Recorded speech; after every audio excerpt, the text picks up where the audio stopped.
Alright, guys, I'm back with another chapter in Judges. We're in Judges chapter 7, where the header reads, Gideon defeats the Midianites. And I'm going to jump right into it. So Jerubbaal, that is Gideon, and his army got up early and went as far as the spring of Harod. The armies of Midian were camped north of them in the valley near the hill of Moreh. The Lord said to Gideon, You have too many warriors with you.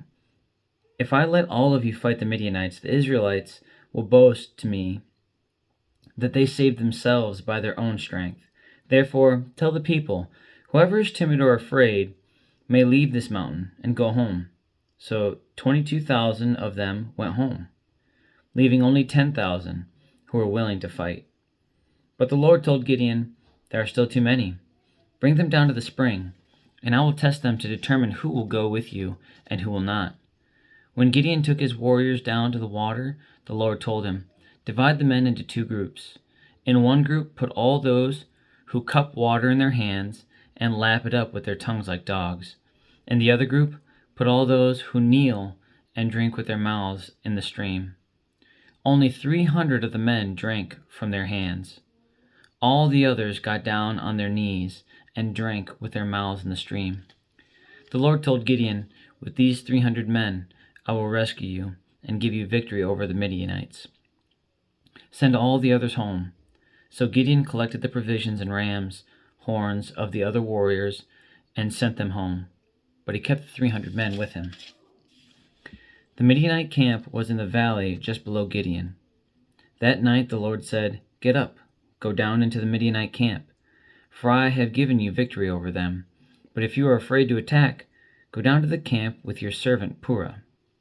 Listen to what the Midianites are saying, and you will be greatly encouraged. Then you will be eager to attack.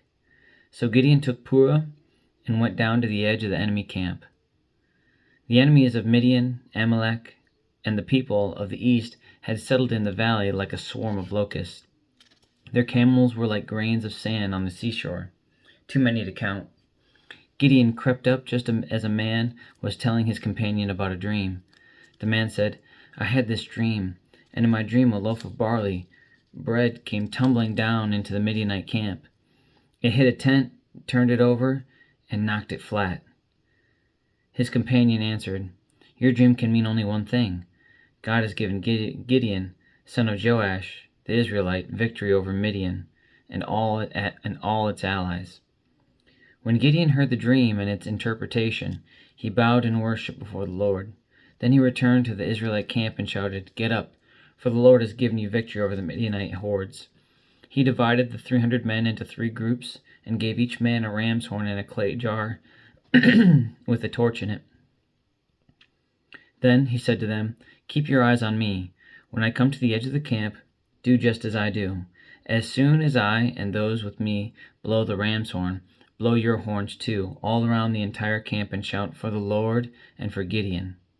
It was just after midnight, after the changing of the guard, when Gideon and the 100 men with him reached the edge of the Midianite camp. Suddenly they blew the ram's horns and broke their clay jars. Then all 3 groups blew their horns and broke their jars. They held the blazing torches in their left hands and the horns in their right hands, and they all shouted, A sword for the Lord and for Gideon.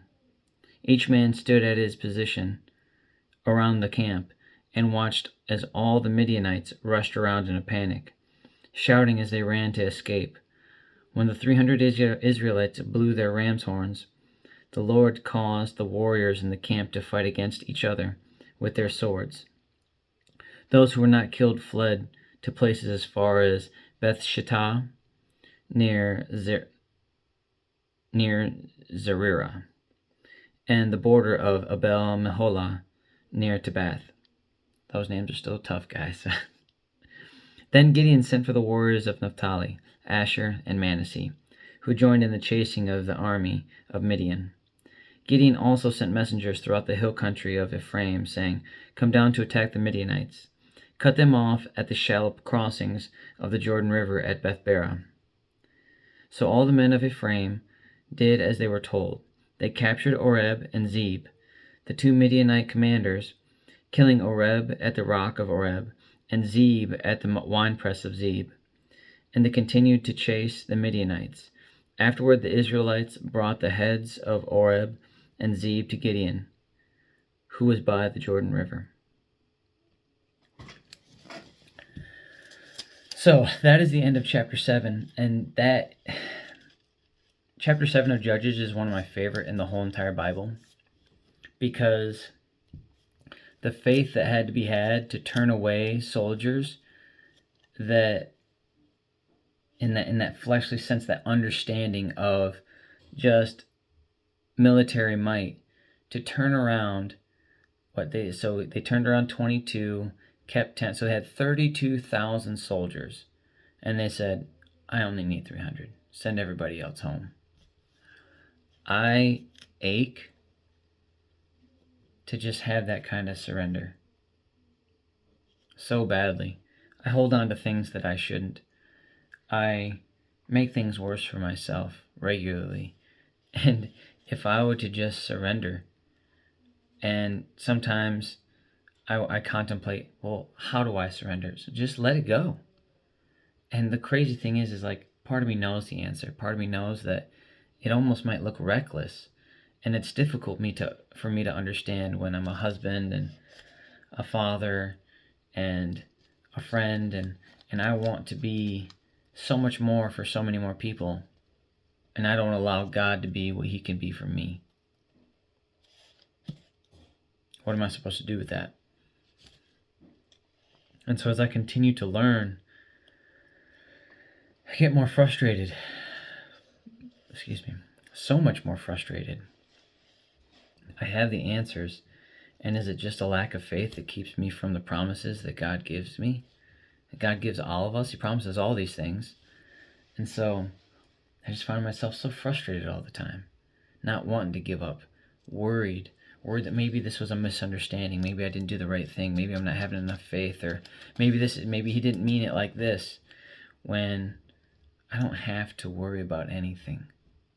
I choose to. And so, in the desire to no longer choose to worry and choose to just submit him, so that way I can tell you guys the story of my life and how great my God is, and really be a testament to his greatness. And so I'm working on that. I'm working on just submitting and surrendering and letting him shine through me, and it's got nothing to do with me. Just a willingness to show up, that's all I got. And I barely got that some days. So on that note, have a good night. God bless. I love you. Jesus loves you. And I'll be back for chapter 8 of Judges tomorrow, where the header reads, Gideon kills Zebah and Zalmunna. And have a good night, and God bless, guys. I'll see you tomorrow.